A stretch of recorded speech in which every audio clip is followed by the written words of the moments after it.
hello, everyone, and welcome to another segment of Divine Femininity United. I am your girl, Dr. Bianca Miss B. Lee, and we are here for our Sunday session of our collective reading. Hello, hello, everyone. We are airing live on Clubhouse, the OG Triple OG. And one of my spiritual sons is in the audience. I am so happy to see your face, Juju. And on other platforms, Facebook, on several pages, Facebook, LinkedIn, YouTube, Twitter, blah, blah, blah, blah, blah. We thank you for being here. You're giving your energy, your presence in this space, sharing this space with me, whether you're listening in real time or whether you're going to listen on the replay. I thank you for your presence, for your essence, for your energy, being here, sharing spaces with me in real time, which is only always now. Okay. All righty, you all listen. We are journeying through this book, this phenomenal book, as you all know. We are on chapter 21, y'all. We are really covering ground here. Chapter 21 of Power versus Force, written by the amazing Dr. David R. Hawkins. It is the hidden determinants of human behavior, you all. We are inside of the part 3 portion of this book, which is the final part of this book. And that's when we're diving into consciousness. Okay. Man. I don't know. I had to hold my horses because this thing is taking us on a ride that I knew, but I didn't know. You know what I mean? I anticipated that it was going to take us on a journey, but I wasn't sure because I read it along with you all. So I never go ahead, although I be wanting to. I'm not going to lie. I really do want to jump ahead of y'all, but I don't because I gave my word that I'm going to journey with you so that we all in real time can gain this understanding, okay, of these levels of consciousness and how and where we are, pinpoint our now, right? And then pinpoint what we need to face, what we need to confront, what we need to heal, where we need to grow and mature, and then ultimately obtain the levels of consciousness that we desire. I've already stated that my journey. Okay, let me say this. As we've learned in the book, the highest level of consciousness in the human form, in our human form, is 1,000. There was only 3 people in history that reached 1,000, and that is Christ, that is Krishna, and that is Buddha. Okay, so that says that it is possible, right, for us to reach that level of consciousness. Now, below that, the next closest people that reach that highest level is Gandhi, Mother Teresa. They were at 700. Now, if they reach 700, then that means that it is very, very, very, very possible. In fact, if Christ and Buddha and Krishna reached 1,000, it's possible for us to get there. Now, of course, after we transcend this human iteration, because obviously we are tethered to this limited body, okay? And once we transcend from this body that limits us, to this earthly abilities, then we can expand beyond 1,000, obviously, okay? There are different dimensions, different tiers, even in chakras. We are aware of the 7, but there are many, many, many, many more, okay, that we will be able to reach outside of this limited being, okay, this limited human suit that we're wearing. But in this suit, there are certain levels that we can obtain. And if Christ, that's the purpose of Christ, you all. That's why he came. It literally says in scripture that he said, the things that I do shall you do also, and greater work shall you do, because I'm about to be up out of here. Okay. I'm going home with my father, to my father. So he was here to show us what to be, how to be. He never once said, worship me. Okay. To the people in the bike. He never once said, bow down to me. He never once says, praise me. He said, do what I do. Look at me as an example, because I am living, breathing, a demonstration of what you can obtain while here on this earth, and he did it in 3 years. He did it in 3 years. He was born. We all know the story. Okay. He was born in a manger. So the book says he was born, right? Mary and Joseph raised him for about 12 years. raised him under the understanding that they were under, the levels of consciousness that they had. He learned carpentry like what Joseph was doing. That wasn't his role, y'all. You know how we get lost in careers and jobs that we should not ever be in? All right. That's what happened. Christ over there making tables and chairs. And he said, hold on, hold up, time out, people. I need to be about my father's business. And making chairs is not what I'm here to do. All right. Making china cabinets and, breakfast nooks, all that ain't what I'm here to do. You know what I'm saying? So at 12, he said to his parents, I need to go and be about my father's business, where he disappeared. He disappeared from 12 and returned at 30. Hello, talk about the hermit mode. Talk about isolation for elevation. All right. He left at 12 and no one stopped him. Why? Because Mary was told from the very beginning, before she even conceived him, she was told from the jump, hey man, listen, all right, the seed that we're about to put inside of you has a purpose on his life. Matter of fact, every seed that is inside of every woman has a purpose, right? Has a purpose inside of them. It is up to you to motivate and encourage them to cultivate that purpose, all right? Don't stifle them, and certainly don't make them you, all right? Hello, that was a message for the people in the back, okay? So, yes, she did not stop him. She did not hinder him. She did not become a wedge, a thorn in his side, none of that. Well, we had a dream for you, and we wanted you to be a doctor, and we wanted you to be, They didn't have none of those issues. When at 12 years old, when he realized that there was something more that he needed to do, they released him to go do it, right? They understood that he was born through them, not to them.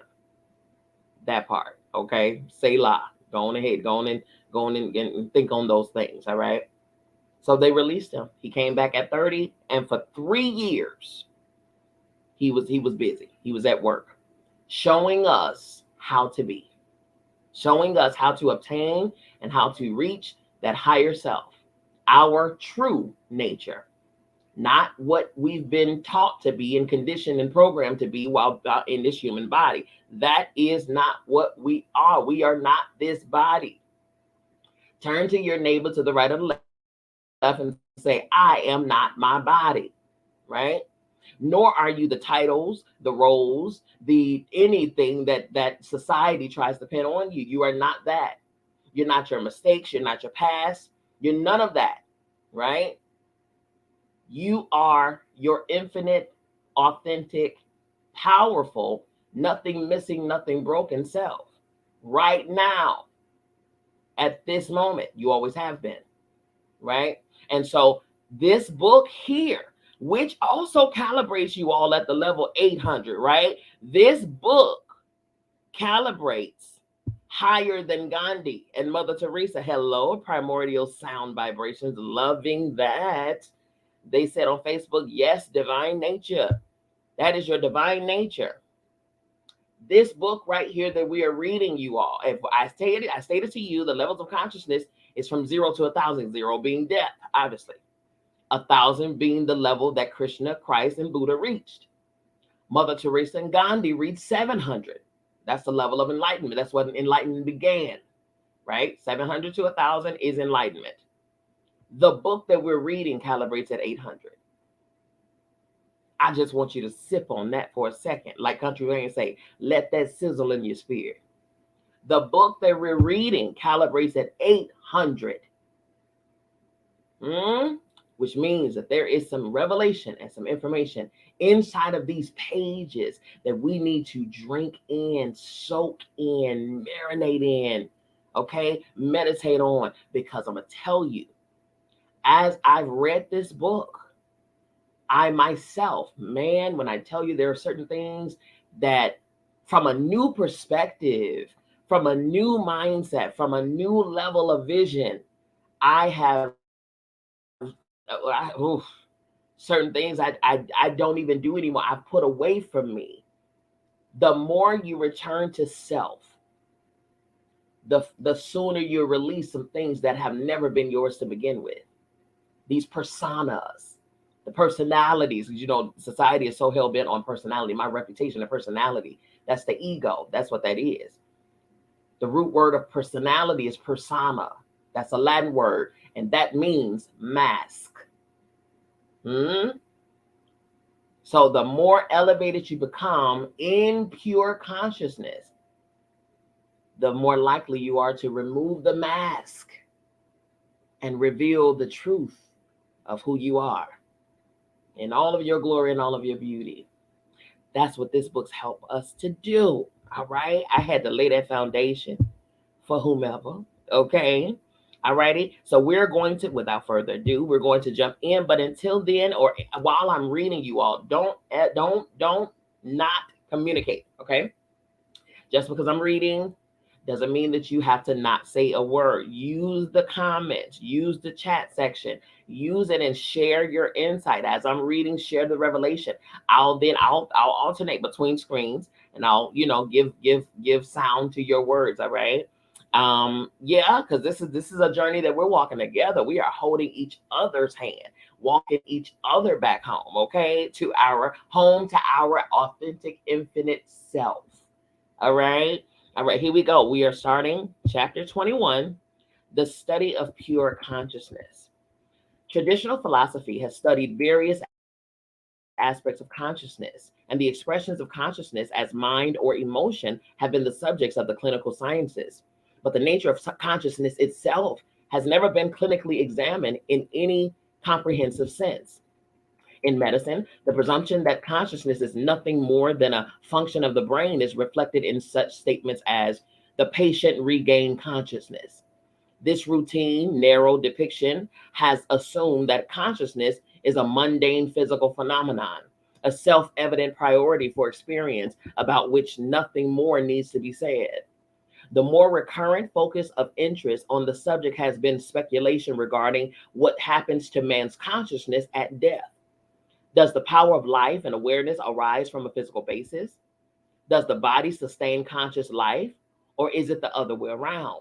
The power of life sustains the body. Ooh, that's good.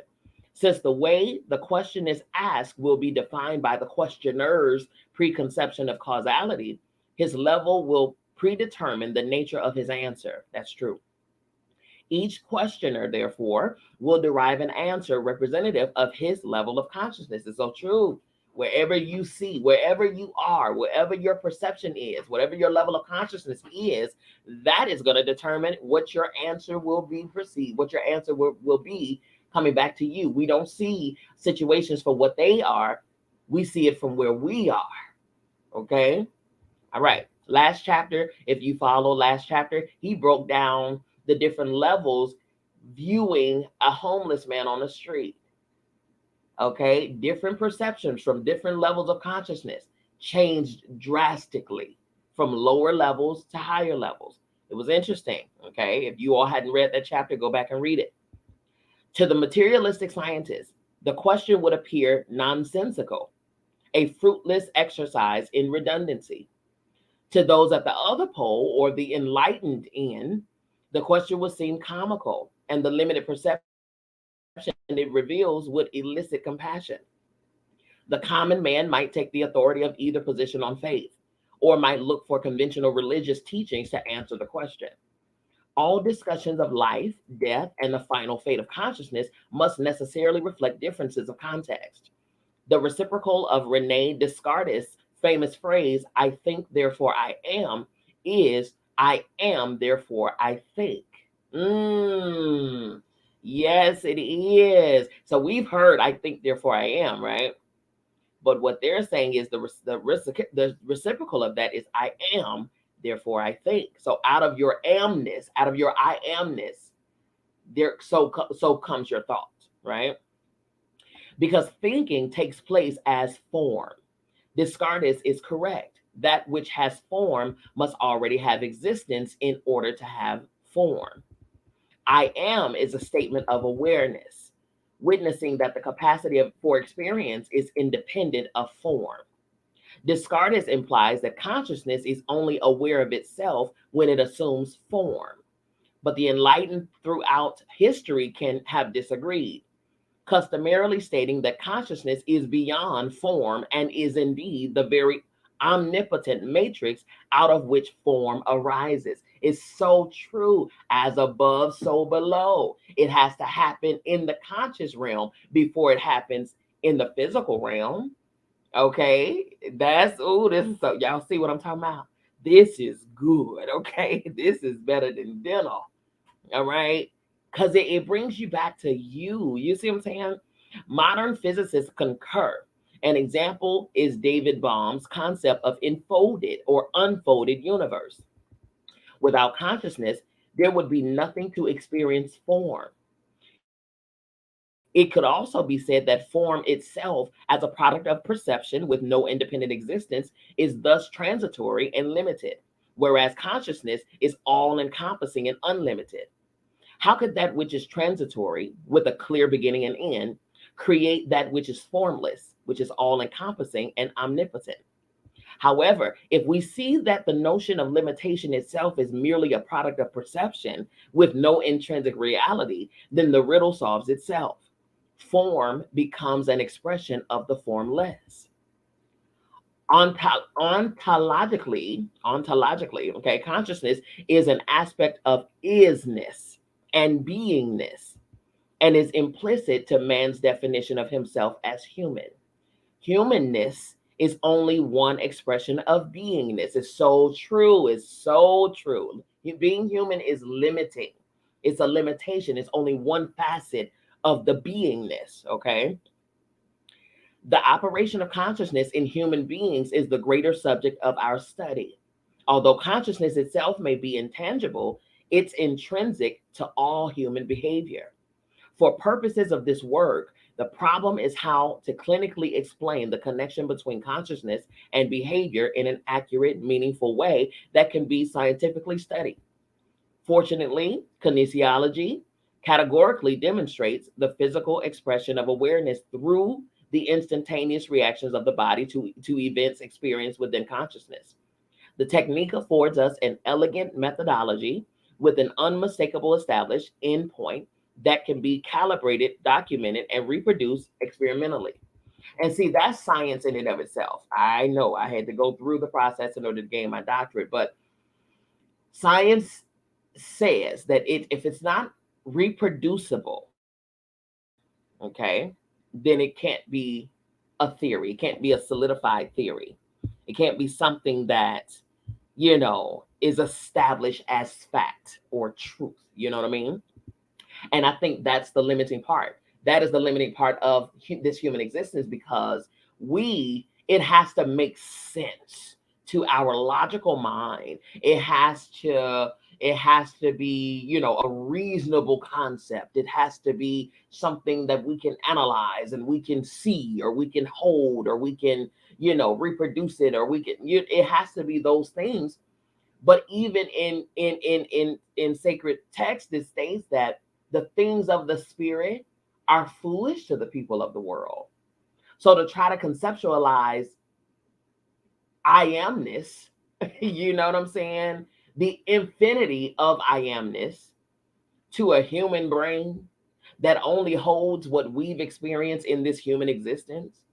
Come on now. Okay? That in and of itself is laughable. Don't even. That's like how religions do now, try to conceptualize God. Even by calling God is limiting. By calling God He is limiting. You see what I'm saying? Because out of this He, quote unquote, came she, he, they, them, her, hers, he, him. It came, you know what I'm saying? Oh my goodness, y'all. It goes beyond. I'm telling you, it transcends. And instead of us elevating to the level of it, right? We try to bring it to the level of us. Come on now, doing ourselves a disservice at the end of the day. All right, next section it says is entitled Characteristics of Pure Consciousness. Characteristics of pure consciousness. Our vision of consciousness is aligned with our concept of self. I'm going to say that again. Our vision of consciousness is aligned with our concept of self. The more limited the sense of self, the smaller the parameter of experiencing is. Restricted paradigms of reality are global in their efforts. For example, our studies of the poor have made it evident that poorness isn't just a financial condition, but that the poor are also poor in friendships, verbal skills, education, social amenities, resources, health, and their overall level of happiness. Poorness then can be seen as a quality characteristic of a limited self image, which then results in a scarcity of resources. Man, listen, as within, so without. It isn't a financial condition, but a level of consciousness. The energy of that level of awareness calibrates at about 60 on a level of 1,000, you all. That mindset, that level of consciousness calibrates at 60. My goodness. The identification and experience of self could be limited to a description of one's physical body. Then, of course, we might well ask, how does one know that one has a physical body? Through observation, we note that the presence of the physical body is registered by the senses. The question then follows, what is it that's aware of the senses? How do we experience what the senses are reporting? Something greater, something more encompassing than the physical body has to exist in order to experience that which is lesser, and that something is the mind. A person identifies with his body because his mind is experiencing his body. That's true. Patients who have lost sizable portions of their bodies report that their sense of self remains undiminished. Such a person will say, I'm still just as much me as I ever was. So true. So true. The question then arises, how does one know what's being experienced by the mind? By observation and introspection, one can witness that thoughts have no capacity to experience themselves. That's true. But that something both beyond and more basic than thought experiences a sequence of thoughts. And that something's sense of identity is unaltered by the content of thoughts. Man, what is it that observes and is aware of all of the subjective and objective phenomena of life? It's consciousness itself that resonates as both awareness and experiencing. And both are purely subjective. It's so true. It's from your point of view. Subjective thinking is from your point of view. Me and you can look at the same thing. And depending on what our perception is, or where we are, how we are viewing, the level of consciousness that we're viewing from, we're going to have two separate answers as to what we're looking at. And it's subjective. It is. It truly is. That's good. Ooh, that's good. Okay. I lost my I lost my place. Okay, here we go. Consciousness itself isn't determined by content. Thoughts flowing through consciousness are like fish swimming in the ocean. The ocean's existence is dependent of the fish. The content of the sea doesn't define the nature of the water itself. Like a colorless ray, consciousness illuminates the object witnessed. Like a colorless ray, consciousness illuminates the object witnessed, which explains its traditional association throughout world literature with light. Identification solely with the content of consciousness accounts for the experience of self as limited. In contrast, to identify with consciousness itself is to know that one's actual self is unlimited. Listen, to identify with consciousness itself is to know that one's actual self, you are unlimited. That's how you identify with consciousness. Wow.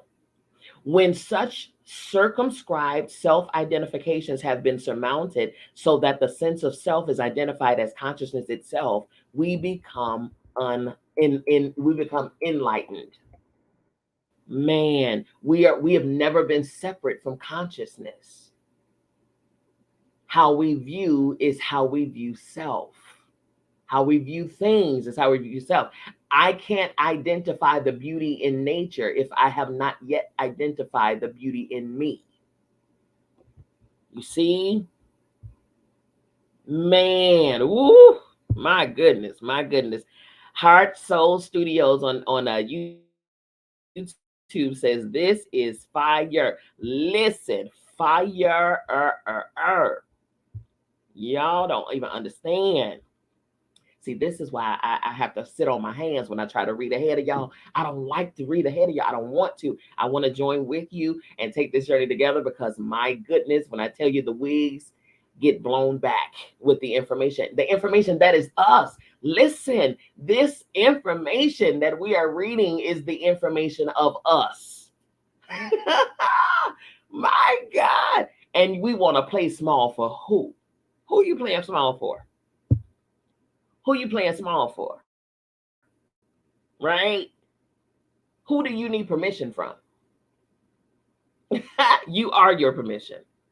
Man, listen, don't get me started because I'm about that life. I'm so about this life, okay? Okay, here we go.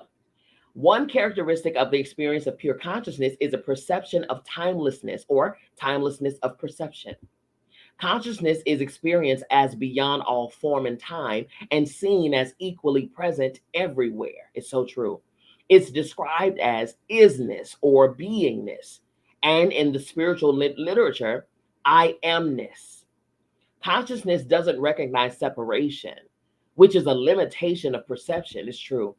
The enlightened state is a oneness where there is no division into parts. Such division is only apparent from a localized perception. It's only an accident of a point of view. Come on, an accident of a point of view. Yikes. Similar descriptions throughout the history of thought are in accord with the studies of William James. In the famous Gifford lectures, James describes the experience of consciousness itself as rare, unique, indescribable, and beyond mind. A thought free state of knowingness that's complete, all inclusive, with neither need nor want, and beyond the limitation of experiencing the merely individualized personal self. Listen here. I'm going to read that once again because I think we need to get that down, down, down, down, down. Okay. James described the experience of consciousness itself as rare, unique, indescribable, and beyond mind. A thought free state of knowingness that is complete, all inclusive, neither need nor want, and beyond the limitation of experiencing the merely individualized personal self. Right? So consciousness has nothing to do with just what I've experienced. No, it's not just me. Consciousness is all. Consciousness is one of one as one, right? Consciousness is complete. Consciousness is all inclusive. So to desire, if we have a desire, if we have, oh, I need this, or I want that, or I desire that, or I wish I had that, that is a clear sign that you have separated yourself from consciousness, which is self, which is you. Because in consciousness is all. There are no needs and wants in all, right? In consciousness, past, present, and future are all happening right now, simultaneously. There's nothing missing, nothing broken in consciousness, which is you. You are all. Nothing missing, nothing broken. And whatever is required at any given moment in time will appear when it's supposed to appear at the perfect time. Just because you don't have it right now in your possession, in your fruition, does not mean that you don't have it. I need y'all to hear me with your whole self. You have no needs or wants for anything because you're already it. You already the am that you need. I am whatever I have need of or want or whatever the case. It's already done. It's complete in you right now, and will show itself when it needs to. Okay, even in tarot, the high priestess speaks of this. High priestess says, listen, listen, listen, listen, listen. Don't worry about all of the extra stuff. That's already done. What you have in your possession, that's all you need right now. That's it. That's it. Work that. And then, you know what I'm saying? The other stuff will show as it needs to appear. It'll show up. We got that. We got that. Right? We as in all, as in one, as in consciousness. We got it. Trust. Know. KNOW. Know. Love and allow. Just be. Experience the experience. Okay? Experience the experience. That's it. All is well. All has been well. All right? Carrying on with the book. Another attribute of pure consciousness is the cessation of the ordinary flow of thoughts or feelings, a condition of infinite power, compassion, gentleness, and love. In this state, self becomes big self, higher self. There's an accompanying recognition of the very origin of the capacity to experience self as your higher self, which is the culmination of the process of eliminating limited identifications of self, your human self. The steps necessary to be taken to facilitate awareness of your higher self as consciousness have been well detailed historically. Numerous techniques and behaviors have been prescribed to facilitate the removal of obstacles to expanded awareness. These can be found in the practice of various spiritual disciplines. The one process common to all such teachings is the progressive elimination of the identification of self as finite. The one process common to all such teaching is the progressive elimination, okay, of the identification of self as finite. There's nothing finite about you. Never have been, never will be. You've always been infinite. Always. No limits. No beginning, no end, just simply isness. Okay? Enlightenment is said to be relatively rare, not so much because of the difficulty of following the necessary steps to get there, but because it's a condition of interest to very few, particularly in modern society. If we were to stop 1,000 people in the streets and ask them, what is your greatest ambition in life? How many would say to be enlightened? How many? Not many. Not many. I would say, okay, let me say this to be fair. In today's society, because enlightenment and consciousness and things like that, expanded consciousness is becoming a whole lot more prevalent than I would say the 80s. You know what I'm saying? The 90s, early 2000s, because it was mainly about faith, religion, you know what I'm saying? All of those things back then. It was not expanded consciousness was not popularized. In fact, if you were to speak about expanded consciousness, i.e., Bishop Carlton Pearson, the late great Bishop Carlton Pearson, he stepped out and started teaching expanded consciousness. He transcended the Christian box, because that's exactly what it is, a box. Okay, he transcended the box of religion and expanded, right? Tapped into his self, which is consciousness, his higher self, and started teaching from that new view, that higher level of consciousness, and was ejected from the faith, was disowned by the very people that called him father, called him son, was called a heretic, was slandered, was dismissed. What type of compassion is this faith not centered around love and compassion and joy and forgiveness?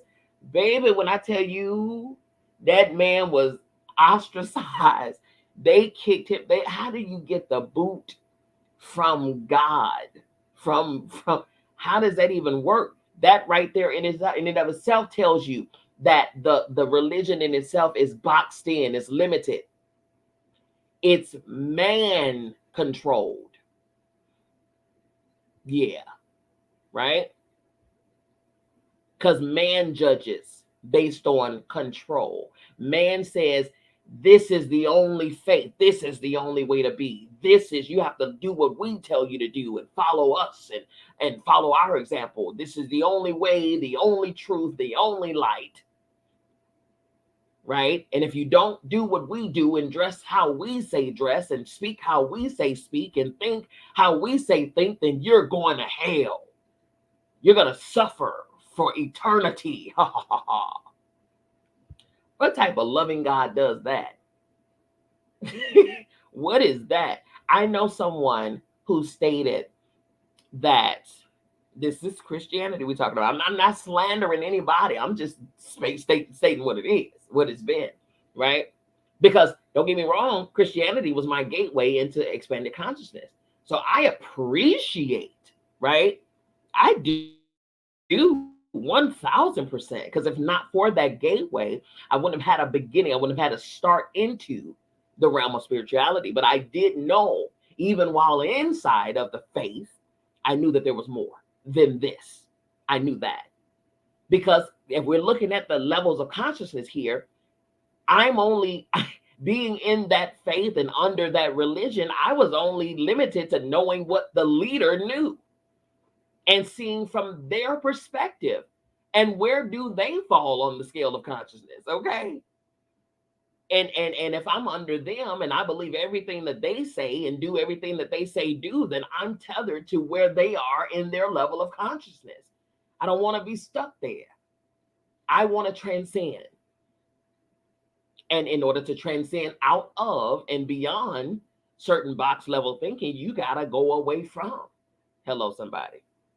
Right? But I know someone who was in a church assembly, Christianity, and there were people who decided to leave the church. They needed, they grew out of, and it was time for them to leave and go somewhere else.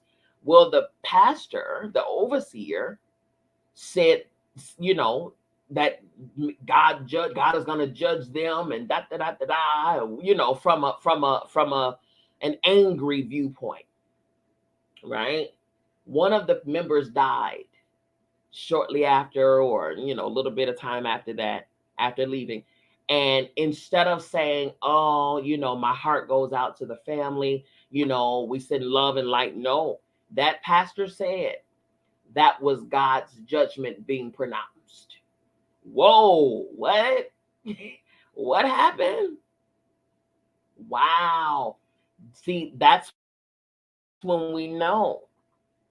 Because we are even taught in the scripture that we are to love our neighbor as ourselves. We're to love our neighbor as ourselves. Even if they don't see how we see, it's okay. This is their experience that they get to have. Our only objective was to love them. Why? Because they are me and I am them. We are one of one as one. We are all living different. We're living the same life from different perspectives. We're all one. Why? How would I dare fix my mouth to say that about another me? What? How would I dare? Why would I dare do that? Unless I don't see me in them. That's why. That's why. Okay. Enlightenment is said to be relatively rare, not so much because of the difficulty of following the necessary steps to get there, but because it's a condition of interest to very few, particularly in modern society. If we were to stop 1,000 people in the street and ask them, what is your greatest ambition in life? How many would say to be enlightened? The next section, contemporary recognition of higher consciousness. Contemporary recognition of higher consciousness. The growing level of interest in consciousness as a scientific subject,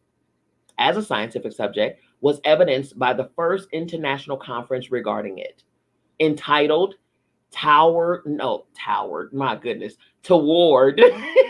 toward a scientific basis of consciousness. The conference was held at the University of Arizona Health Sciences Center in Tucson, Arizona, on April 12th through the 17th in 1994. This was an international, interdisciplinary convocation of impressively credentialed scholars. However, Among the numerous eminent presenters and the wide range of highly specialized subjects dealt with, there was little inquiry beyond rational or materialistic explanation of consciousness as a purely physical phenomenon. In fact, approaches to the subject of consciousness are as varied as human experience itself. It's true. It's so true, and I can understand that. This book has cited many of the cutting edge insights of modern inquiry into this issue in passing. In order for more clearly proceed to our own conclusions, it may be helpful to review the evolution of contemporary thought on this matter. The presence of some variety of consciousness is ordinarily considered to be the distinguishing characteristic of what's living as opposed to what's not. Life is the expression of consciousness in the observable or experiential world of form. But the totality of human experience attests that consciousness is both manifest and unmanifest. It is. It is. It's very much so is. The awareness of consciousness within form is common. The awareness of pure consciousness beyond form is exceptional. The experience of pure consciousness itself, devoid of all content, has been consistently reported throughout human history. And the reports have always been the same.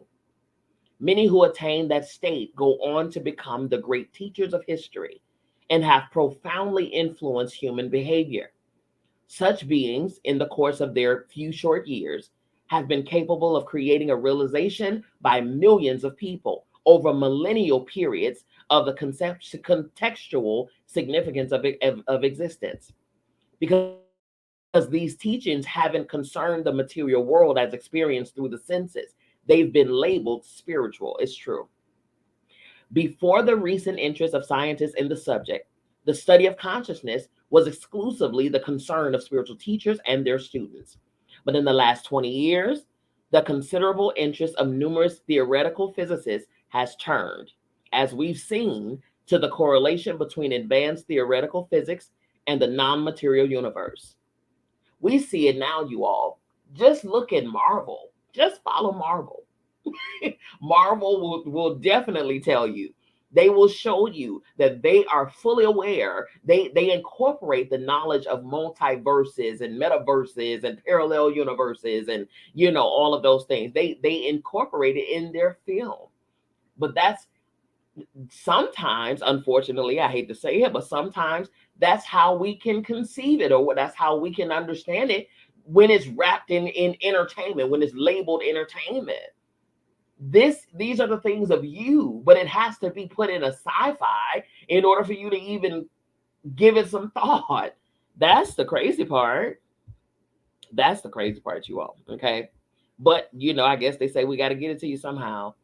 And I appreciate the creativity. The deepening of popular cultural focus since the 1960s created a receptive audience for spin-offs of this exploration in such books of as Fritjof Capra's The Two of Physics and Robert Orston's The Psychology of Consciousness, which are now considered to be classics. I got to get those books. The occurrence of higher states of consciousness, traditionally thought to be extremely rare, grows more common as the M field of the new paradigm spreads. Recent surveys indicate 65% of respondents report having had experiences previously categorized as spiritual. We have them every day, every moment of the day. We just don't realize, we're not conscious of them. That's what it is. Because science is by its very nature concerned only with observable phenomena, it has never been attracted to spiritual concepts as a subject for consideration, despite the fact that many great scientists throughout history have personally testified to subjective experiences of pure consciousness occurring in the course of, and frequently crucial to, their work. It's so true. Einstein, hello. Einstein himself, George Washington Carver, all right, Nikola Tesla, they all, and many others, all had experiences and shifts and occurrences that happened as they were working, spiritual transcendence and all of those things as they were working, right? I mean, look at Harriet Tubman. She was getting premonitions along the way to free the people. That's how she knew which way to go. All right. Getting premonitions. Heart Soul Studios on YouTube stated, my pastor would say meditation would lead to possession. Interesting. Wait, that an idle mind is the devil's workshop. I would always say that that was stupid because we would sit quiet before the Lord for hours. Hello, that is meditation. So that is something. Heart Soul Studios then goes to say Christianity was my entryway into expanded consciousness as well. Absolutely. So I would never discredit it and would never bash it, but I will question some of the methodologies. Okay, methodologies because it's not complete, right? It's something, but it's not all thing that they would say that it is. This is the only way, the only truth, the only, no, there's no only, okay? Because I am says that I am all.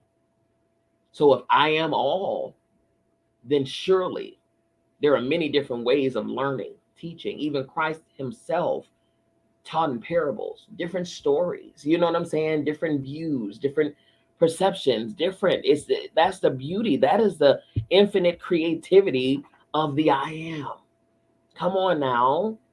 Come on. Just look at nature and all of the intricacies and things like that. There's nothing limited about that. It takes vast creativity to create some of the things that we are looking at on the daily basis, just out in nature. The symmetry, the geometry, the shapes, colors. Come on. That's yeah, you can't get those things from a limited mindset. I'm only this, I'm only that. What? No, no, no, no, no. You can't do that. That's no. And I won't even let you do that. I won't even let someone speak to me in that limited tone. Don't talk to me in that limited tone, okay? Don't speak to me in that. I don't understand the things of that. Mm-mm. Like I don't understand poverty. I don't understand that. I don't want to. That's not the things of me, right? I don't understand hate and dislike and unforgive. I don't understand those words. That's not me. That's not who I am. I don't want to understand the things that I'm not, right? So, yep. Here we go. Here we go. Talking about the scientists and some of them who had their experiences in pure consciousness while they were working. But the exploding field of nonlinear dynamics have provoked curiosity and commentary regarding the nature of existence and consciousness itself, expressed in such books as Ian Stewart's Does God Play Dice? The Mathematics of Chaos. The new concept of a science of wholeness became the subject of popular works such as Looking Glass Universe by John Briggs or Turbulent Mirror by Briggs and F. David Pete.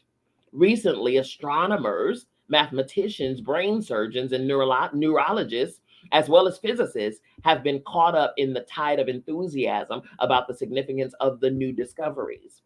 It's frequently been pointed out that man is unable to observe or recognize an event until there's a prior context and language for naming the event. That's something. This inability, called paradigm blindness, is the direct consequence of a limitation of context. That's it right there. Paradigm blindness. I love that. Paradigm blindness, because that's exactly what it is. So it was that the extension of the new intellectual substructure that's pervading the physical sciences only slowly created the potential for new views and approaches in the human sciences, such as psychology. Although Abraham Maslow, my dog, okay, Abraham Maslow and Carl Rogers are my boys, long ago discussed peak experiences, the mainstream literature of psychology never addressed the subject of consciousness itself. It's so true, with the exception of such classics as The Varieties of Religious Experiences, which was by William James, which has long been considered the standard scientific work on the psychology of consciousness as spiritual experience. Eventually, transpersonal psychology technology went beyond the bounds of experimental and clinical psychology to investigate those aspects of human experience that were purely subjective. Unusual experiences or abilities, once discounted as hoax or hallucination, finally became the subject of parapsychology, legitimizing experimental attempts to verify experiences such as extrasensory perception (ESP). Mhm. We know that there had to be psychic abilities and uh, um, clairvoyance, okay, which I am very, very highly strong in. I'm very keen in 8 of the clairs, okay, very much so, which is why I don't expose myself to any and all everybody. I say I'm for somebody, not everybody, okay, because my empath senses are very high, very strong, and I pick up energies all the time. I'm talking about full speed. I pick them up all the time. So I have to limit my exposure, so to speak, because of that, for sure, for sure. Okay. Oh, but I definitely incorporate it in my work. It's definitely a tool, a resource that's used prevalently in my work for sure. Okay. I am a psychologist. Okay. I'm a doctorate holding psychologist, and I have been one to reincorporate spirituality or expanded consciousness, I should say, into my work for sure, because I'm not a doctor, that I'm not a psychologist that bandages issues. No, no, no. I'm one that eradicates. Okay. I go for the seed. I'm going for the root. I'm digging to permanently purge so that we mitigate the issues completely. Okay. And my main focus is to remind you of who you are, because clearly somewhere down the line you have forgotten. Okay. What I help with is reconnecting you to you, and everything else, it follows. What's the song? Free your mind and the rest will follow. Free your mind and the rest will follow. It will follow for sure. The field of psychiatry originally arose from the attempt to address the tangible origin of the intangibles in human behavior and disease. Psychiatry, as a branch of medicine, concerned itself with pathology. Therefore, it dealt almost exclusively with the lower levels of consciousness and their neurophysiologic correlates. It's true. Consciousness as such remained outside the paradigms of psychiatry. It's so true. Like I said, I have interwoven psychiatry and psychology back into the realm of wellness. Okay. Because like the book says, science separated the two. There is no separation. We are 100% spirit, 100% man. You cannot study the man and not study the spirit of the man. Period. They are one of one.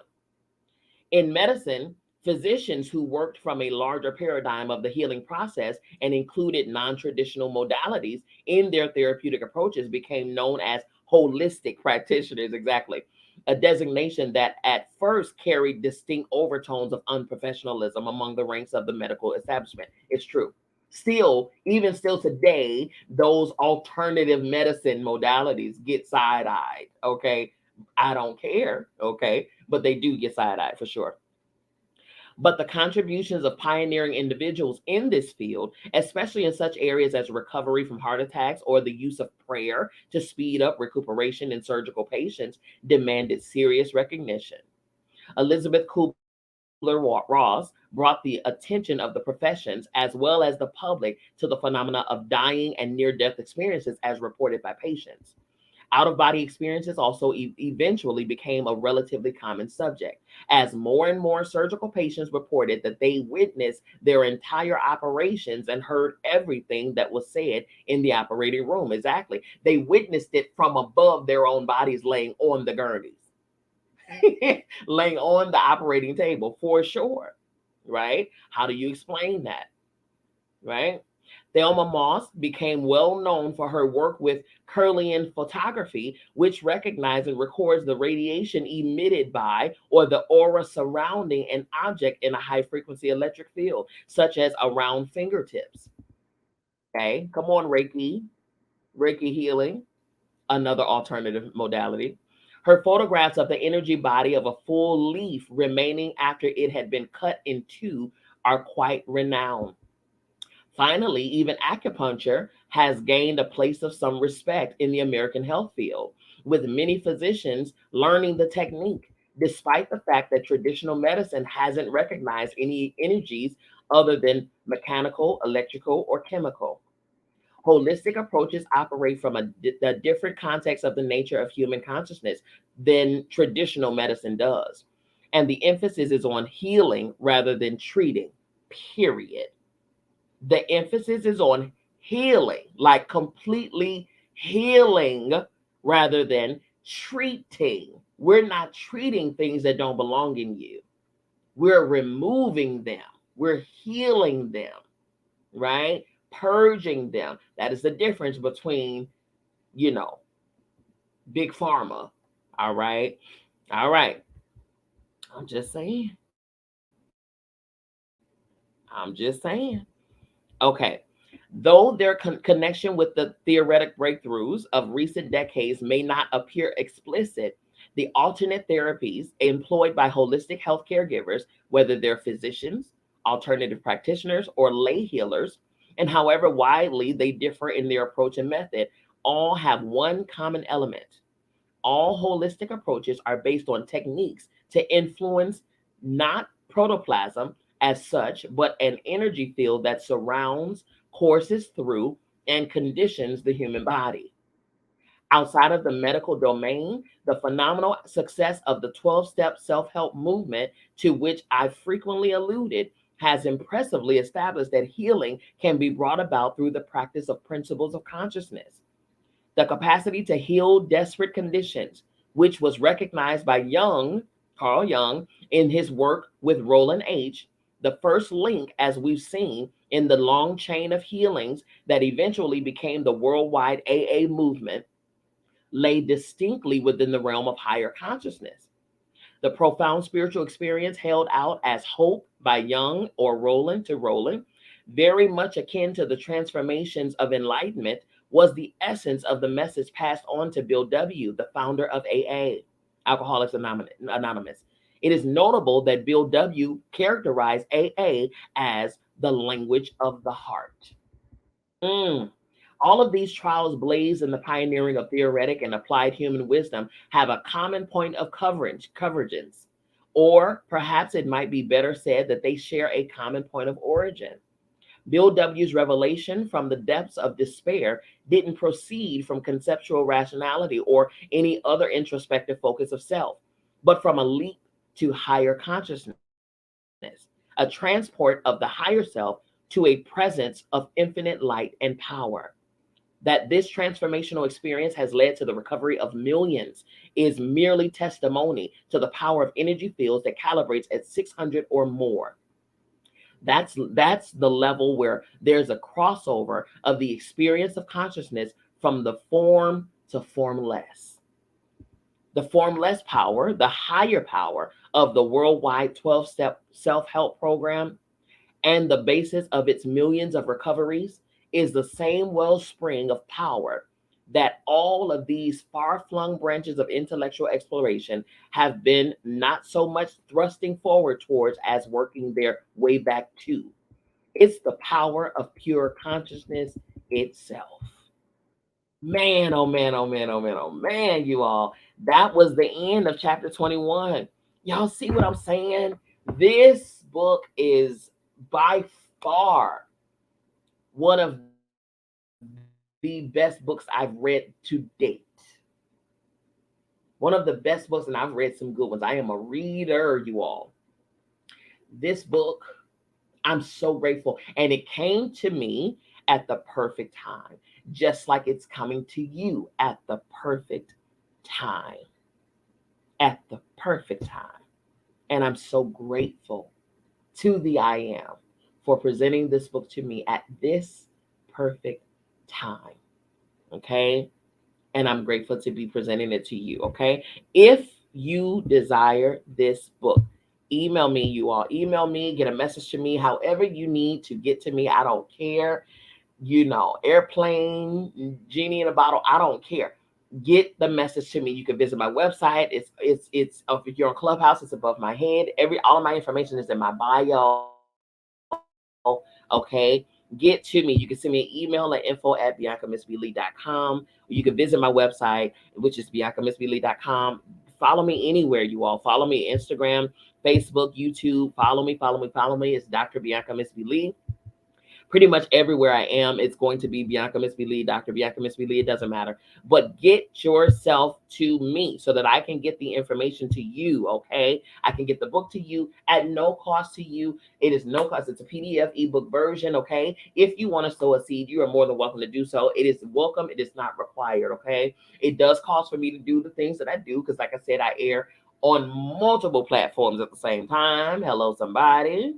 All right. And I'm grateful to be able to have the resources to do that because my reach, I can reach more than just one platform. You see what I'm saying? And the replayers can come and replay and listen to it at their own perfect timing. And they're all archived. So when I leave here, this iteration, my voice and the message will still be here for years to come. And I'm so grateful for that. I'm grateful for that. And for whoever gets to hear this message, whenever they get to hear it, I'm already sending love to your essence, to your energy already, okay? Get in touch with me. Get the book, okay? The book is, just to remind you, it is Power versus Force, The Hidden Determinants of Human Behavior, written by Dr. David R. Hawkins, you all. You don't want to miss it. We are back here on Tuesday, 8 p.m. Eastern Standard Time. Okay, don't miss it. We up here, we come together twice a week. Sunday at 5 Eastern, Tuesday at 8 Eastern. Okay, 8 p.m., 5 p.m. Don't miss it. Don't miss it. Put it on the calendar. Okay, do not miss it. I would love for you to be here. Share as well. Get some people in here. We are going on Tuesday to chapter 22. That is entitled Spiritual Struggle. That is going to be a good one, okay? Spiritual struggle. So make sure you are here. Listen, you all, you already know I love you. I mean it. There is absolutely, positively nothing you can do about it. So don't you even try because it's not going to work, okay? And I will see you back here on Tuesday, 8 p.m. Eastern Standard Time, right here at Divine Femininity United. I'll see you then. Y'all have a great rest of your weekend, a phenomenal rest of your week, okay? Peace.